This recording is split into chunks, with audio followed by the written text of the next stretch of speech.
Welcome to Your Family's Health, the program that focuses on healthcare issues with unique and different modalities for taking charge of your health today. Experts talk weekly with our continuing roster of guests from around the country and right here in Nassau County to keep you up to date on the latest health issues and trends. Take care of your mind, body, and soul. Spend the next half hour with the voice of Nassau Community College, 90.3 WHPC, and get on the journey to better health. Hello and welcome to Your Family's Health. My name is Dr. Janine Cookerard from the nursing department here at Nassau Community College. And today we're going to learn about how our stress works for us instead of against us. And we're meeting a special guest, Dr. Chloe Carmichael, a licensed clinical psychologist and author of Nervous Energy, Harness the Power of Your Anxiety. Dr. Carmichael, welcome to Your Family's Health on the voice of Nassau Community College, 90.3 WHPC. Thank you, Janine. It's so great to be with you and with your audience today. First of all, I hope you're doing okay in light of this pandemic. Has this affected you at all personally? Well, thank you for asking. And should I call you Dr. Janine? That's actually, great. As well. That's okay, great. Perfect, Dr. Janine. Thank you. So thank you for asking, Dr. Janine. The pandemic, I think, has affected all of us personally. I'm thankful that in my regard, I haven't personally experienced loss of life, for myself or those close to me, but I think it's changed our lives in many ways. For me, it's actually provided a certain amount of freedom for those of us maybe that are now working remotely. So there's been certainly some ups and downs, and I've just tried to go with it as much as I can. So it's been a stressful time for everybody lately. And so when you talk about coping with stress, what advice do you give your patients? Sure. Well, I think you kind of hit the nail on the head, Dr. Janine, in the opening when we were talking about how there's actually some healthy ways that we can reconceptualize stress. So there's kind of an automatic reaction people have sometimes to think of stress as inherently bad, and then they can almost get stressed about stress. And what I want people to know is that actually very, driven people are almost by definition going to be under stress sometimes, and that doesn't have to be a bad thing. It can actually be a big growth opportunity.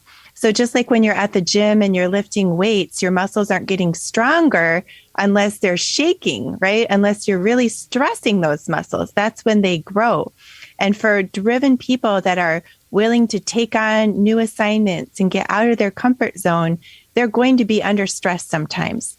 The trick, I think, is to actually, instead of getting alarmed about the stress, to welcome it and understand it and ask yourself if this stress is trying to signal you to focus on something more and lean in on something more, or if maybe the stress is just stimulating you to increase your self-care behaviors, like through a massage or through some time with friends or whatever it is, but to not make the stress in and of itself a bad thing.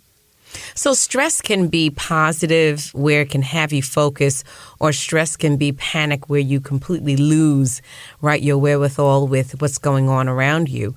What would you say is a positive level of stress? Like, how do we know when we're, have this level of stress where we are at our optimal functioning? Mm-hmm. Well, when we're able to kind of greet the stress with a recognition that it's true that we're being pushed to the outer limits of our capabilities, but we're able to greet that awareness with a sense of desire and drive to push through them, that's when we're in the healthy place.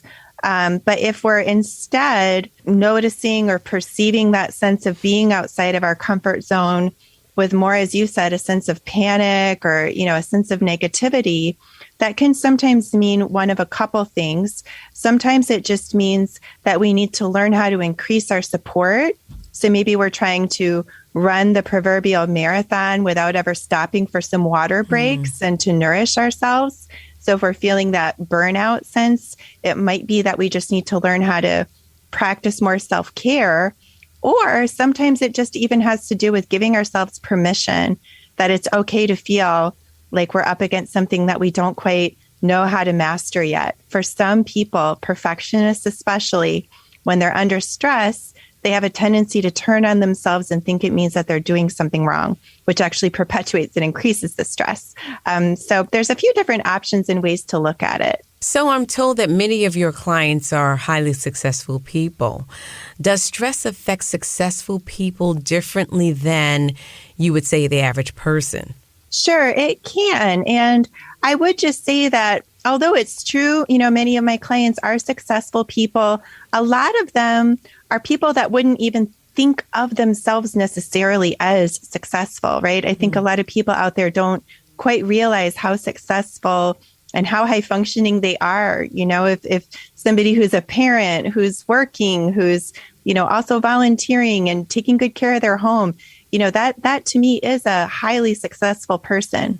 And the way that those people might process stress differently sometimes might be that they, again, could have a kind of a reaction of insecurity when they bump up against a sense that maybe they're in a little over their head because they're so used to feeling like they have everything under control.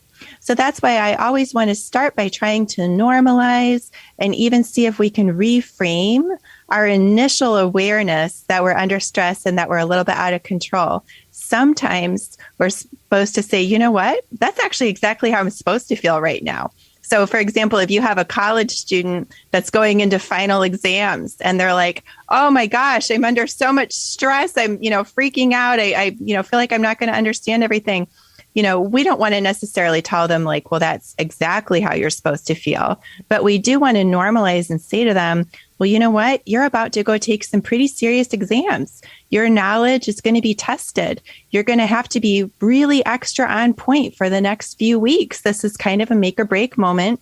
And we don't want to have stress about stress. So we want to be able to recognize that there are certain times when it's actually normal. And that stress can actually, as I'm sure you know very well, probably better than I could explain, Dr. Janine, how stress does stimulate our adrenal glands, and it can give us a little extra boost if we know how to use that energy properly. It can even become a gift in certain times. I'm thinking for people who are already grappling with things like hypertension and health issues, how does stress, you talk about the level of stress, how does stress really cause a detrimental effect for the average person who probably has to deal with stress in America? I know as Americans, we deal with a lot of stress because we all are multitaskers.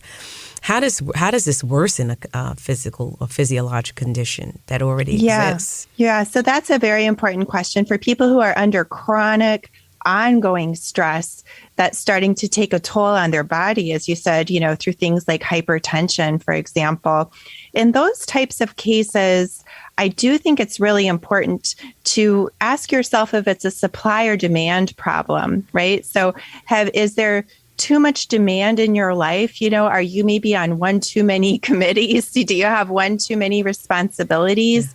Are there ways that you can start to pare down some of the demands on your time? Or maybe are you addicted to one too many news shows? If you're constantly watching, high pressure news and really asking yourself if that type of stimulation with that type of frequency is really helpful to you. So that's, kind of looking at the demand side. But then on the supply side, I think about your coping strategies. So, are you say booking a standing appointment for a weekly massage, or do you have a standing Sunday brunch or standing, at home dinner with your family?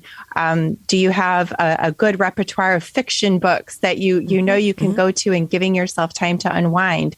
So when people are having those chronic stress problems, again, I number one want to look at, is there something about what they've taken on or are consuming in their life that is too taxing? Or do they just really need to learn how to up their game in terms of their coping strategies? So it's all about coping strategies, I would say I'm hearing. So in your book, Nervous Energy, you refer to a term called high-functioning people. What are high-functioning people, and could you be a high-functioning person without even knowing it? That's kind of what I was touching on a little earlier, is that a lot of people, they hear the term high functioning and they assume it must be somebody who's, president of the book club and the top athlete at the school and, valedictorian, that's a high functioning person. The truth is that actually in a psychology term, a high functioning person is really just a clinical measurement that assesses a person's overall ability to just take basically good care of themselves as well as other people around them. So if you have even like a few decent friendships and relationships in your life, and, maybe you're able to set an alarm clock and get to school or to your job on time most of the time, and generally be responsible to take care of yourself and be a contributing member of society. In that sense, psychology actually looks at you as a high-functioning person. And yes, to answer your question, most people are high-functioning people who they don't even know it. And so they'll come to my office and they'll, again, be really down on themselves because maybe they have gone through a high-stress period and, maybe they had a panic attack or something, and they feel like something's really wrong with them. And they find it reassuring to kind of step back and say, you know what? Overall, I'm actually a pretty healthy person. I'm having a little challenge here and it needs some attention and I want to work on it. But I am someone that has the skills to learn new behaviors, to try new things. I have a track record of that in my life, and I can do it here to get over this challenge too. You're listening to Your Family's Health on the voice of Nassau Community College, 90.3 WHPC. My name is Janine Cook-Garrard, and today we're learning how to make our stress work for us instead of against us towards meeting our success goals in a healthy way. Our guest today is Dr. Chloe Carmichael, a licensed clinical psychologist and author of Nervous Energy, Harness the Power of Your Anxiety. So my question is, you named your book Nervous Energy. How would you describe nervous energy? And how can you use this type of energy to feel productive and fulfilled? I can see myself in this because sometimes I get up and I get nothing done. I mean, I'm really goal-oriented and then I'm nervous, but I never get anything done productively. How can you use this type of energy so that you are productive? So I called the book Nervous Energy, Harness the Power of Your Anxiety, because in my practice, I noticed that a lot of, successful people were coming for help with anxiety. And they would often say, how do I get rid of my anxiety? And I would want to be explaining to them that we don't actually want to, quote, get rid of our anxiety any more than we want to get rid of our body fat, right? There is a certain amount of it that's actually there and that's helpful. And if it gets out of control, then it can become unhealthy. But Mother Nature intended us to have a certain amount of it. A person with, say, no anxiety wouldn't look both ways before they cross the street. So I wanted to help them understand that part of their attentiveness, their high conscientiousness, their tendency to double check, that it actually helped them to do well in life to a certain degree. But we just wanted to make sure that we captured that energy and always had it pointed at something that was going to be helpful. So instead of obsessively picking themselves apart, they could obsessively plan their, week to come to make it one that was going to really work in their favor. We just want to point that extra cognitive energy in the right direction. So, Dr. Janine, you mentioned that sometimes, you just wake up and get a lot done, which doesn't surprise me at all. And then the other days, you might wake up and just be feeling a little bit more low energy. And I would just say that that's probably part of a healthy stress cycle in many situations. Sometimes people with that nervous energy and high energy almost need to normalize and have permission to realize when they need to do some, intentionally good wind down activities like, grab that fiction book or do some journaling or just do things around the house that are more low key than what they normally do in their life. So most of us have a to-do list, right? And then some of us have a to-do list with emotions and anxiety. So is it okay to have a to-do list? And how can we kind of pull out and make the emotion of anxiety so that it is positive and not a negative thing? Yes, actually, Dr. Janine, I'm so glad you mentioned that because I was just thinking about that when you said, sometimes a person might wake up who's usually a go-getter and then they suddenly struggle to like really attack their to-do list the way they normally would. And what I have often found is that people will have a to-do list and, driven, intelligent people, they're actually pretty good at sometimes just putting their emotions aside and getting the work done. And that is a skill. But sometimes they get too good at that skill to the point where they lose touch with their emotions around what they're doing. And that's when they, are prone to procrastination, burnout, suddenly just not feeling connected or motivated. So what I guide them to do with the to-do list with emotions exercise from the book, Nervous Energy, Harness the Power of Your Anxiety, is we look at that to-do list and we say, what are the emotions with it? So for example, I had a client whose to-do list included helping his mom to clean out the attic. Oh, that's a high anxiety to-do list. Yeah, well, he was procrastinating. He was feeling like a bad son because he just wasn't doing it. He couldn't figure out why he wouldn't want to just get it over with and be helpful. Okay. So we said, what is the emotion with that?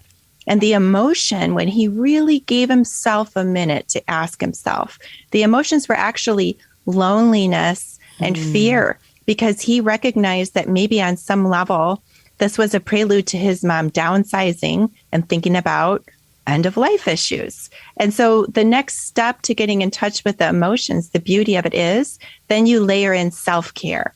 So he was able to say, okay, this task triggers what's actually anxiety over a healthy, accurate awareness of what is actually potentially on the horizon.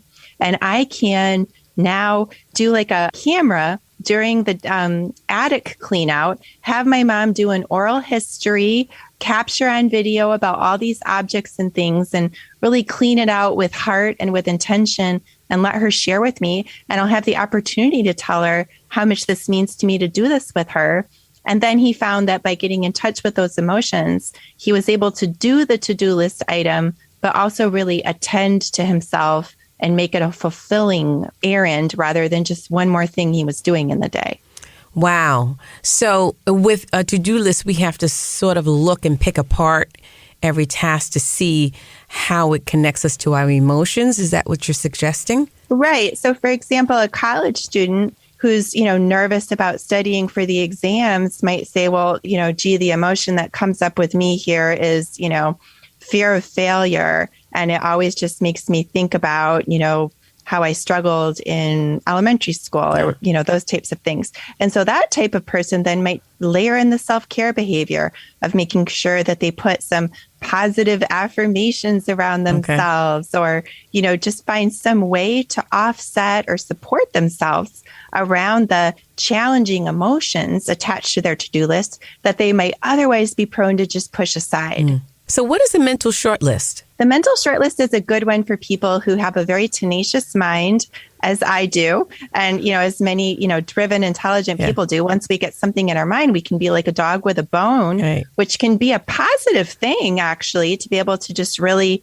attach to something and stay with it until it becomes ruminative, meaning it's a dead end topic. We don't need to think about it anymore. Drop it and leave it alone. Yes, but that's easier said than done when we have that cognitive habit of thinking about something that we want to change. It's almost like telling ourselves, don't think about pink elephants. Of course, we think about pink elephants. So what we do with the mental short list is we come up with 5 things that are better for us to think about instead. And that list, I think, should be diverse. It can be anything from getting a jump on your birthday and holiday shopping to, certain work projects to certain friends and family that you keep meaning to check in with. The idea is to have a very, kind of wide reaching list of 5 things so that wherever you are, if you're stuck in line at the grocery store and that thought's in your mind, you've got something you can direct yourself to, or if you're actually sitting in front of your computer and you've got a stretch of time in front of you, you can maybe even point yourself at another task and knock something out. The idea is that we take that extra nervous energy that's it's actually a positive thing, but it's focused on the wrong topic. And we give it a new mental short list of things to think about instead. And does that mental short list overpower the most deepest catastrophic experiences and thoughts? Well, that's an interesting question. So if it's truly a deep catastrophic experience and thought, then I would say you may not want to use the mental short list. That may be a time where you're actually being called to see a therapist, do some deep journaling, process that event. The mental short list is only appropriate when the topic is truly a dead-end topic that no longer serves you to think about. Like say you already just did your final exam and then you don't feel it went very well. So you did the good due diligence of thinking about what you can do differently next time you have an exam and all that stuff. But now you're just at the point where you're just ruminating and kicking yourself. It's time to move on. That's when you bring out the mental short list. But you wouldn't want to bring out the mental short list if there was actually still constructive thought or work to be done about a particular topic. You're listening to Your Family's Health on the voice of Nassau Community College, 90.3 WHPC. My name is Dr. Janine Cookerard, and today we're learning how to make our stress work for us instead of against us towards meeting our success goals in a healthy way. Our guest today is Dr. Chloe, a licensed clinical psychologist and author of Nervous Energy, Harness the Power of Your Anxiety. So tell me, you mentioned this in your book, worry time. Sure. Worry time, I think, is one that's helpful for those of us who do have an active mind, as I'm sure many of your listeners do. And for some people who almost identify as a bit of a worrywart, they can get kind of down on themselves as if there's something wrong with them or kind of negative about the fact that they're worrying.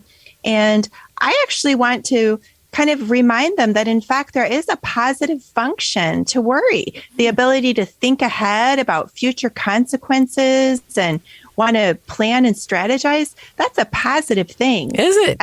Wow. It is. Okay. But the thing is that we just don't want it to control us. Right.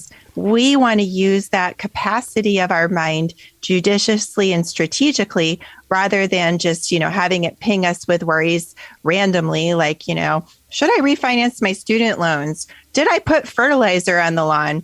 XYZ, like a million different random things can popcorn through our minds, and we're not really going to address them very well. So what we do with the worry time activity, for those of us, they kind of know who they are as people who are kind of worrywarts, is we put a recurring calendar event in our calendar. For some people, it's 10 minutes a day. For some people, it's an hour a week, whatever's best for you. And then whenever those, quote, random worries pop up, you just deposit them into the event's details. And then at the appointed time, you can give that material your undivided attention. And what that does is many good things. It frees you in the moment from when you're just trying to live your life. Because if you just get down on yourself in the moment and say, oh, stop worrying. Number one, it's a negative experience where you're shaming yourself when you could actually be having a productive thought. And number two, your mind doesn't really want to truly let go because it knows that the worry might actually be legitimate. And it doesn't really feel comfortable just letting it go. So when you put it in a calendar event, you honor yourself for having thought of it. Your mind will let go of it better in the moment because it knows that it's deposited somewhere and it's going to get its due diligence. And then you actually do a better job of addressing the event anyway, because you're dealing with it with your full focus when the time comes. Do you think that being a worrier is something that's inherited, that you learn to worry based upon what you learn in terms of coping? Some people I find you just hear them worry about situations, whereas others are so cavalier about life and carefree about it. Do you find that that's familial? Well, it actually can be inherent, meaning like inborn. So mothers who are highly anxious, when they have a baby, literally minutes out of the womb, that baby will be more reactive to certain stimuli than the baby of a mother that was not anxious. And that's in part because of the genetics, but it's also in part because of the physiology of being in a more stressed out bodily environment. The baby does start to take that on. But again, what I want people to know is that having the capacity to become anxious or to have the capacity for worry, or to have the experience sometimes of stress. We don't want to become anxious about anxiety or stressed about stress. We want to actually see how to unlock the healthy functions. Most of our, bodily or mental functions have some kind of a positive purpose that Mother Nature gave them to us for. We just need to learn how to shape them and point them in the right direction. So of all of your tips on harnessing nervous energy, what is your favorite go-to tip that you use most frequently under stress? Yeah, well, I think that the most important one, so there are 9 techniques in the book, Nervous Energy, Harness the Power of Your Anxiety. And in the book, I explain that it's like a cookbook. You can really choose whichever one you want. Different people will have a different one that's best for them. But the one exception is the first one, which is the 3-part breath. And it's really a mindfulness exercise because it teaches you to be mindful of the stress. How I keep saying, well, we want to see that stress. Is it a supply problem or is it a demand problem? And is that mental shortlist, is it applicable because this is something that we need to forget? Or is it not applicable because this is something we need to lean in on? So the most important tool is the observation tool to really understand what that stress or anxiety needs. So the 3-part breath not only helps people to just calm down in the moment, but it actually trains them to better observe themselves and their anxiety. And there is actually a free video, if I may have just tell people where to get a free video of how to get a video of me teaching them how to do that technique for free. They can go to nervousenergybook.com and, they can follow the page and they can get a free video of me teaching that technique and explaining how to use it to observe yourself so that you know what kind of tool to reach for next. So is that your website? And where do we find your book? Sure. So nervousenergybook.com it will take you to my website. My website is drchloe.com, but that's way too hard to spell on the radio. So I just say they can go to nervousenergybook.com and it will take them to the same place. The book is available really anywhere that books are sold. And it's available not only in hardcover, but I was also adamant that it needed to also be available in audiobook. Very good.